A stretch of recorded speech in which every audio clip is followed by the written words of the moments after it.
Bueno, buenas tardes, bienvenidos. Me alegra mucho que pueda mostrar este trabajo que ya lo he presentado hace un par de años a muy poca gente y en muy pocas instituciones, ya que me ausenté de la provincia por bastante tiempo. Bueno, este trabajo tiene por ahí un origen diferente al que planteaba el arquitecto Pablo Lucero. Este trabajo nace en realidad desde la Secretaría de Cultura de la provincia. Es decir, yo fui empleada de Secretaría de Cultura de la provincia prácticamente más de 20 años y en el devenir de todos esos viajes por el interior se fue detectando un patrimonio arquitectónico diferente. Por eso el trabajo fue realizado en 2 etapas. La primera etapa fue, digamos, con el auspicio del Instituto Nacional de las Artes, y la segunda etapa con el Consejo Federal de Inversiones y el Ministerio de Educación de la provincia y otros organismos provinciales también. Bueno, brevemente, para no aburrirlos, no sé si bajó el... Yo bajé un poquito para... bajaste, bueno. Mi voz es muy... Hablar, sí. Bueno, para no aburrirlos brevemente, como introducción, sabemos que nuestra provincia tuvo una ocupación poblacional en nuestra región primeramente de comunidades guaraníes, comunidades originales. Estas han dejado un patrimonio muy importante, un patrimonio básicamente tangible y un patrimonio intangible en mitos, leyendas, recetas de cocina, tradiciones, muy, digamos, relevante en nuestra provincia. La segunda etapa, por así decirlo, de nuestro patrimonio provincial, haciendo como un desglose, sería obviamente jesuítico. Tal vez el más conocido, tal vez el más destacado, el que de alguna manera fue más puesto en valor, restaurado en ciertas etapas del devenir político en cultura y en otros organismos nacionales. Y ese patrimonio en realidad es, digamos, si bien es el más importante, ya que nuestras reducciones jesuíticas fueron declaradas Patrimonio de la Humanidad por la UNESCO en el 87, es un patrimonio que está resguardado, pero no es el único. Es como que nuestra provincia tiene otro patrimonio que tal vez no fue investigado, que está siendo investigado muy de a poco, un patrimonio urbano de gran valor, y un patrimonio también, en este caso rural, que tiene que ver con nuestras comunidades que se encuentran en el interior de la provincia, compuesto por inmigrantes, gente que ha venido de diferentes lugares de Europa, gente que ha venido con poca o, digamos, o medianamente cultura, en el sentido que han tenido que venir a trabajar a las chacras, pero aún así han traído en su memoria colectiva un patrimonio importantísimo. Por eso este proyecto se circunscribe a ese patrimonio, al último, al que han traído los inmigrantes y al primero que han producido. Bueno, un poco para ubicarnos simplemente, por ahí esta presentación es cuando la tuve que dar en La Plata, en Buenos Aires, en otros organismos, pero la ubicación de nuestra provincia, la región, y la primera etapa del trabajo, cuando se comenzó, allá por el 2002, a través del Fondo Nacional de las Artes, se logró relevar prácticamente unas 35 capillas de madera que existían en el interior. ¿Por qué de madera? Porque, como bien dijo el arquitecto Lucero, nuestras comunidades de inmigrantes construyeron primeramente en madera su arquitectura religiosa y sus viviendas, obviamente. Luego, a medida que las cuestiones iban mejorando en las chacras, cambiando la idiosincrasia, las van reemplazando, y eso también es un poco lamentable. Bueno, el paisaje natural, nuestro paisaje natural y el paisaje cultural inserto, son por ahí imágenes que todos conocemos. Las voy pasando más rápido de pronto porque tal vez cuando uno tiene que explicar esta arquitectura en otras provincias del país hay que mostrar de qué se trata nuestra provincia y cuál es realmente el ámbito rural del que estamos hablando, ¿no? Esta gente que tal vez se reúne a través de un sacerdote que construye la pequeña capillita y que esa capilla es un lugar de convivencia y de encuentro de inmenso valor. En muchos casos, estas capillitas muy pequeñas y modestas se encuentran en la zona de San Vicente, 2 de Mayo, en este caso. Allí se ve al sacerdote, uno de los que más ha colaborado en la construcción, edificación y también en desarmar algunas capillas de madera, porque en su afán de mejorar, venía un dinero de otro lugar, un dinero por ahí de Alemania, por ahí un dinero del exterior, y bueno, la primera imagen, la primera versión era, bueno, desarmemos la capilla de madera, que se borre esa huella, porque es un poco la imagen tal vez para esa idiosincrasia de la miseria. Hagamos el material. Y bueno, y al hacer el material es donde se pierde la huella de esos primeros inmigrantes. Bueno, un poco nuestros caminos, por todos conocidos, nuestro paisaje natural, la araucaria también declarada árbol natural, patrimonio natural en la provincia, estos senderos y estos personajes, ¿no? Porque la arquitectura que vamos a ver la han hecho estos personajes. Aquí no hay ningún arquitecto, aquí no hay ningún proyecto, salvo uno, que después les voy a contar cuál es. Pero todo fue hecho por esta gente. Gente que ha venido a trabajar en las chacras, que se moviliza hasta hoy en estos vehículos, en estos carros polacos, y que produce este tipo de arquitectura vernácula, una arquitectura que han traído realmente de sus poblaciones desde Europa, pero que también han podido diversificar los colores con, digamos, nuestra situación de borde con la República Brasileña, que también, tal vez nos da un color diferente a toda nuestra vida, ¿no? Bueno, el primer trabajo, por eso les decía, comienza en el 2002, incluyó 33 capillas en el territorio provincial, 33 que encontramos, puede ser que había muchísimas más, se hizo un trabajo como de rastreo arqueológico, y esa primera parte del trabajo fue realizado solamente desde el punto de vista de la arquitectura, solo por dos arquitectos, el arquitecto Carlos Marcial y por mí en aquel momento, auspiciado por el Fondo Nacional de las Artes, y solamente tuvimos en cuenta obviamente el partido arquitectónico, la cuestión morfológica, la tecnología, todo lo que tiene que ver con la cuestión iconográfica también, pero desde la arquitectura. Más adelante, unos años después, se tuvo la suerte de que a través del Consejo Federal de Inversiones hubo una posibilidad de extender este trabajo y allí sí el relevamiento se actualizó y conseguimos contratar antropólogos, nos parecía vital para trabajar con la comunidad. ¿Por qué con la comunidad? Porque este es un patrimonio que está en riesgo, que se está perdiendo. Este es un patrimonio en el que hay que actuar. Se está perdiendo tal vez porque la gente que tiene estas capillas en sus ámbitos no sabe reconocer que eso es tan valioso, lo entiende como algo totalmente cotidiano. Entonces, por eso incluimos en el equipo antropólogos, que también se trabajó con las historias de vida de las comunidades, de los que construyeron esas iglesias, sus ancestros, básicamente. Esto se produjo también a través de un dossier documental que todavía no se ha podido editar. Se trabajó con la comunidad, se dieron charlas en las comunidades para que comprendan que ellos son los que tienen que defender esas capillas en esos ámbitos rurales, perdidos tal vez de lo que serían las organizaciones tipo Comisión Nacional de Buenos Aires, lo digo con ironía, ¿no? Pero bueno. Y también se trabajó con la comunicación y difusión orientada hacia el turismo. Tuvimos la posibilidad de tener un diseñador gráfico que trabajó en gigantografías, afiches, y también gente que filmó todo el trabajo, así que de este trabajo hay un documental. El objetivo en aquel momento para el Consejo Federal de Inversiones y con la provincia era que una vez que esto se armara realmente como circuito turístico-cultural, se presentaran las ferias de turismo. Entonces el documental, que tarda más o menos una hora, estaría pasándose continuamente. Es decir, provincia de Misiones, como en una feria de turismo nacional e internacional, ofrecería misiones jesuíticas como patrimonio cultural, por supuesto Cataratas del Iguazú, nuestro patrimonio más importante en el aspecto natural, y también otro producto, cultural, turístico diferente.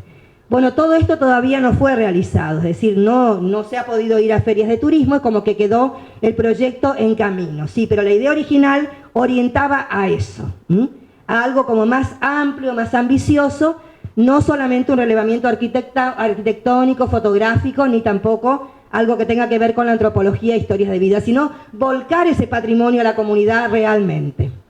Bueno, aquí está un poco el inventario de las obras de la segunda parte, cuando tuvimos que allí dejar solamente unas 11 capillas, por motivos de presupuesto, no se pudieron investigar las 33.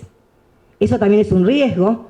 Si estamos hablando de que las primeras las vimos en el 2002, ya tal vez no existen muchas, ¿me están entendiendo? Es como que hubiera sido lo ideal poder investigarlas a todas, y de alguna manera ya tener el registro.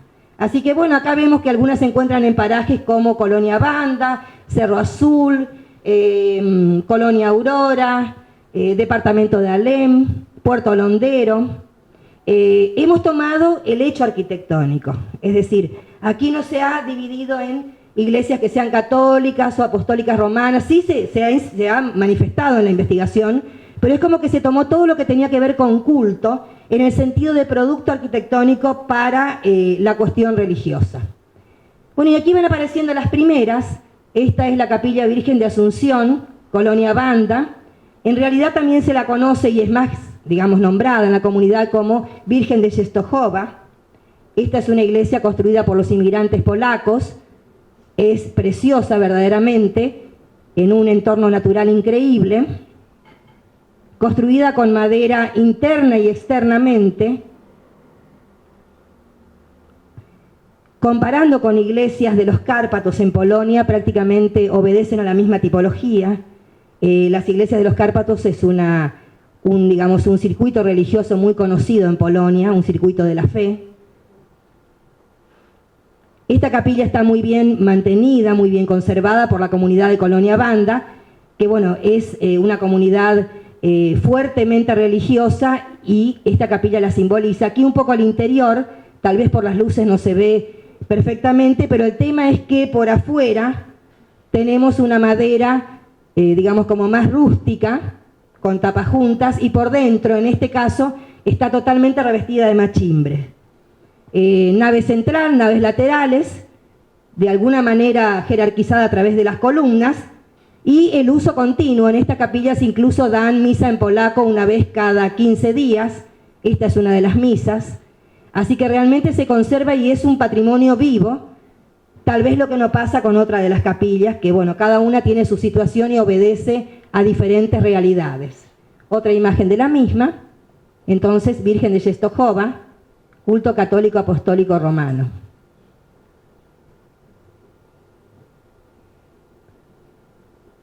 Esta es una capilla que queda en Colonia Lanuse, muy cerca también de Banda. Es también de origen polaco, esta arquitectura. Lamentablemente ya fue intervenida, han cambiado la comunidad de los pisos eran de madera, y como era un problema la madera, ya que se hundía y ya que era un continuo mantenimiento, han colocado pisos cerámicos. Es decir, esto es un poco lo que pasa cuando esta gente está apropiada de su capilla, pero que no comprende que cada material y su originalidad deberían ser respetados. Por eso es vital el trabajo en la comunidad. No es ir una vez, te hago el reportaje, saco la foto y vuelvo. Esto tendría que haber sido un trabajo mucho más intensivo, que es lo que hubiéramos querido en aquel momento y no se pudo llegar a hacer. Esta capilla queda en Picada Polaca, Cerro Azul, departamento de Alem. Felizmente tengo que contarles que estuve la semana pasada y la misma comunidad, entendiendo, porque se le han dado cursos, en este caso se ha hecho un trabajo con la comunidad más intenso, tuvieron un problema en la torre. Esa torre campanario estaba revestida de chapa, se les había explicado que había que volver a la madera, que había que recuperar, y bueno, después de 4 años que no fui, una alegría tremenda porque han colocado ahora una, digamos, torre de madera. Entonces es como que de a poco se va recuperando. Y también construyeron un galpón, por eso te preguntaba hoy del tema del mantenimiento de estas iglesias. En estos casos de estas iglesias rurales, las comunidades hacen un galpón cerca, allí hacen una serie de actividades de tipo kermeses, baile, el Día del Santo Patrono, y es la manera de recaudar dinero para poder mantenerlas. Esta también está en funcionamiento. San Adalberto es un santo que catequizó Polonia, famoso, digamos, en la historia polaca. Es una de las más interesantes arquitectónicamente por la caída de los techos, e internamente ojalá podamos ver, bueno, aquí está un poco la comunidad en Semana Santa, con un Vía Crucis. Vamos a ver si podemos observar el techo, porque tiene una bóveda de cañón corrido totalmente revestida en madera. A ver si aparece. No sé si se llega a distinguir. A ver, ahí un poco, no sé si tal vez apagando la luz se puede llegar a ver, aunque sea un ratito, porque Realmente es la única que se ha encontrado con este tipo de techo. Disculpen por ahí la insistencia, pero es realmente, bueno, por ahí en la película se ve mejor la cuestión del techo y aquí, digamos, es como una media naranja, un casquete que va con una gran bóveda de cañón corrido. Ahí.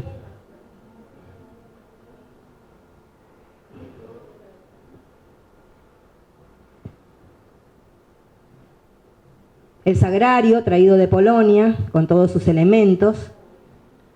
San Adalberto. Bueno, y aquí pasamos ya a otra región de la provincia, departamento de 25 de Mayo, Santa Rita, y esta iglesia es luterana, iglesia de un culto luterano, Congregación San Pablo, una iglesia que fue construida por dos familias. Cuando uno llega a hablar con esa gente que todavía vive y que la construyó, realmente te emociona. Dos familias se pusieron de acuerdo, hicieron la capillita. Y hasta ahora es una joyita que está perfecta.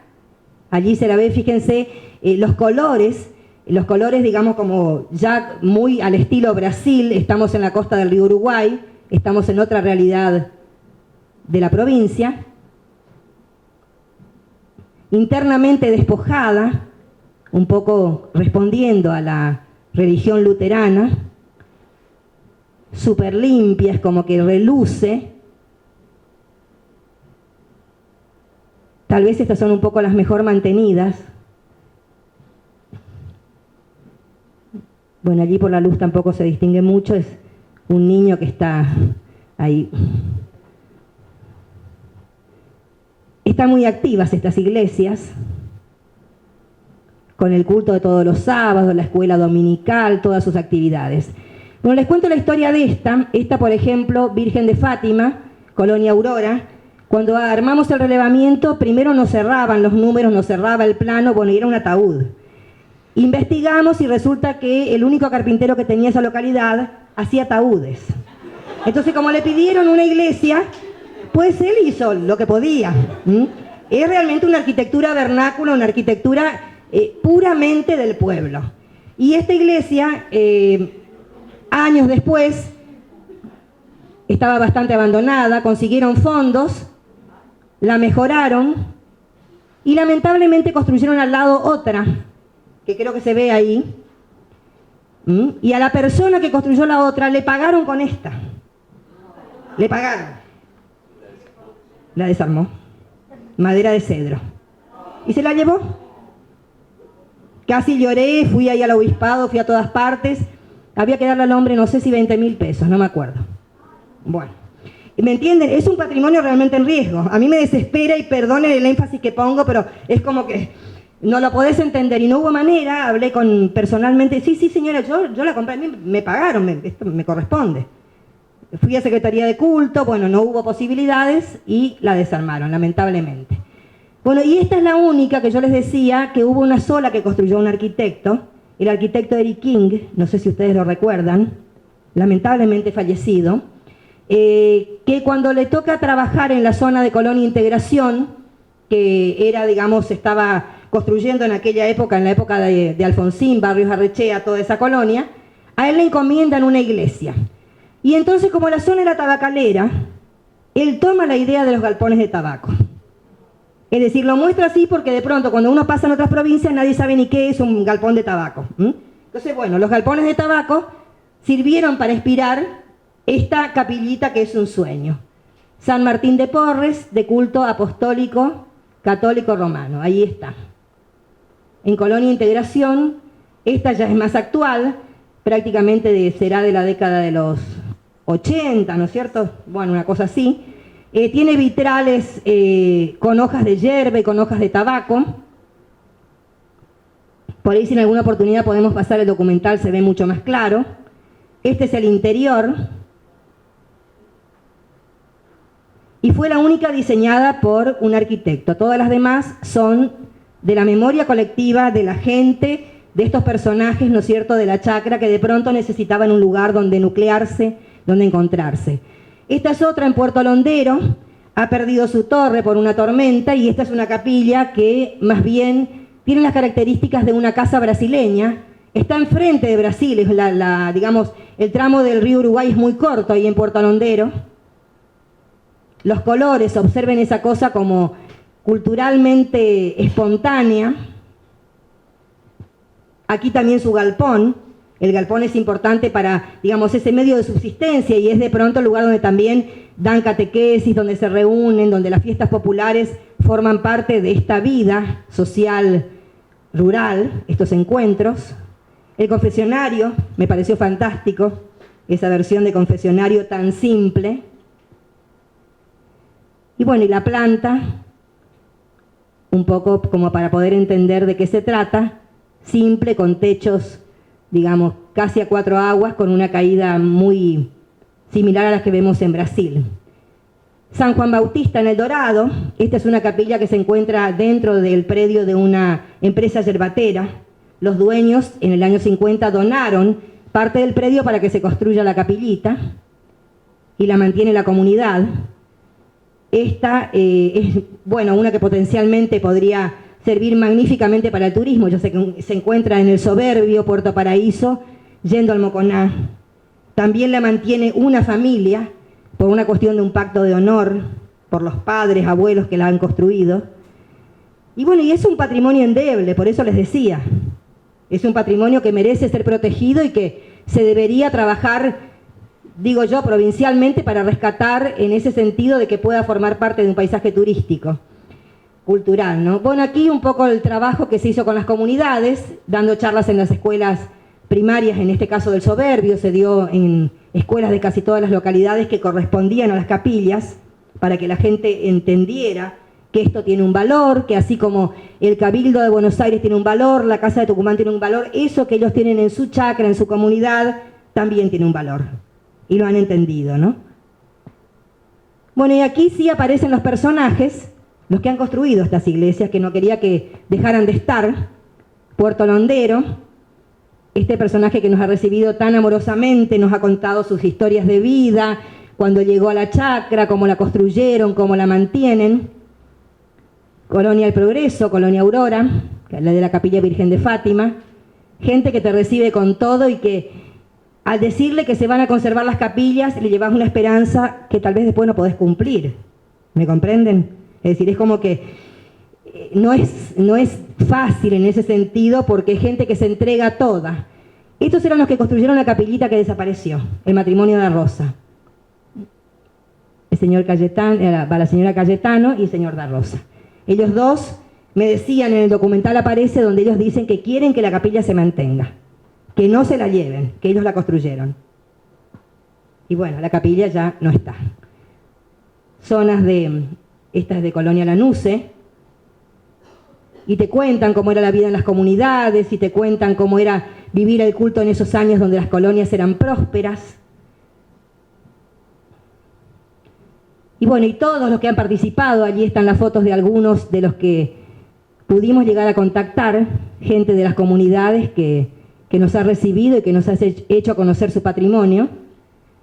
Y aquí no sé si se distingue muy clarito, está, esto es lo que se perdió también, la capilla de Colonia Alicia Baja, 25 de mayo era un sueño, también la vendieron como madera vieja, eso ya hace como 30 años, yo llegué tarde, ya ahí ya me contaron y me mostraron una foto, solo quedó la foto.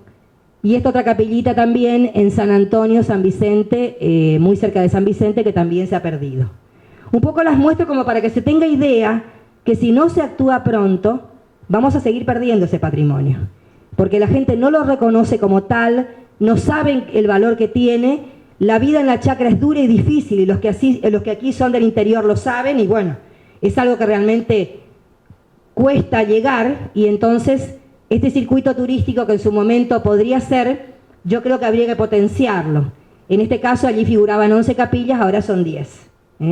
Tal vez haya otras más, tal vez la gente pueda informarnos de alguna, pero la idea sería armar un circuito, digamos que este proyecto pueda realmente manifestarse en algo hacia la comunidad, que esa comunidad pueda recibir en Semana Santa turistas, que así como la gente puede ir a, no sé, al Cerro Monje o a ver un espectáculo en San Ignacio, pueda decir, bueno, hay otra opción en la provincia, de otro momento histórico, de otra realidad que tal vez nos compromete más cercanamente que la jesuítica, que es más modesta indudablemente, pero que también tiene su valor.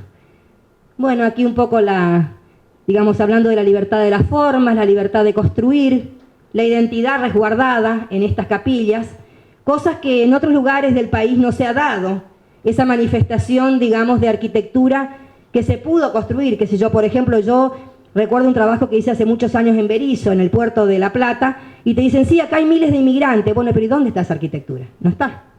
Solo casas de chapa, fábricas y la arquitectura italianizante. La arquitectura que cada inmigrante pudo haber hecho, tal vez la pudieron hacer en nuestras regiones porque el ámbito era distinto, porque vivían en sectores como más tranquilos y donde pudieron realizar, verdaderamente materializar su memoria colectiva. En otros lugares pasaron a ser máquinas de empresas como los frigoríficos, o en Buenos Aires, que también pierden su identidad. Así que nosotros tenemos testigos vivos todavía que funcionan en estas comunidades rurales y que sería una pena que se los perdiera. Y bueno, finalmente aquí presento al equipo, el equipo compuesto por el arquitecto Carlos Marcial en los dibujos, la antropóloga social María de Rosario Contempomi, realizador audiovisual Miguel Ignacio Mótola, diseñador gráfico Miguel Infrán, hermano del presidente del colegio en este momento, felizmente una coincidencia, bueno, y auxiliares de antropología, bueno, Paola Fleitas. Así que bueno, ese fue el trabajo, se lo entregó en el Consejo Federal de Inversiones en el 2013, faltaron imprimir las gigantografías y faltó hacer el trabajo de difusión también en las ferias de turismo. Claro que ese trabajo habría que hacerlo una vez que estas capillas estén puestas en valor y que el circuito esté armado. Si no, enviar a un turista de esos pedregales donde puede llegar y no encontrar absolutamente nadie que los contenga, tampoco tendría sentido. Así que bueno, aquí termina, no sé si les queda alguna duda, si hay algo que me quieran contar. Por ahí me ha pasado en charlas que alguna gente levanta la mano y me dicen, arquitecta, en mi paraje, había una capilla así. Bueno, ver todo eso, ese material es invalorable si surge, si hay gente que conoce, que sabe que estas capillas todavía están mantenidas o están en pie en alguna colonia, es invalorable que lo puedan manifestar. Sí, lo tengo. El material audiovisual hay uno de 1 hora, que es el más largo, donde están las 11 capillas. Y hay otro que hice más corto de 3 capillas, que son las de origen polaco, porque me manejé mucho con la embajada polaca y presentando el trabajo en Buenos Aires. En este momento hubiera sido imposible porque es muy largo, ¿no? Pero el material audiovisual es como más interesante para verlo, las imágenes están mejor logradas y la gente habla y te cuenta cómo las han construido, qué han hecho, cómo las mantienen hoy y qué pretenden de ese patrimonio y si lo consideran su patrimonio.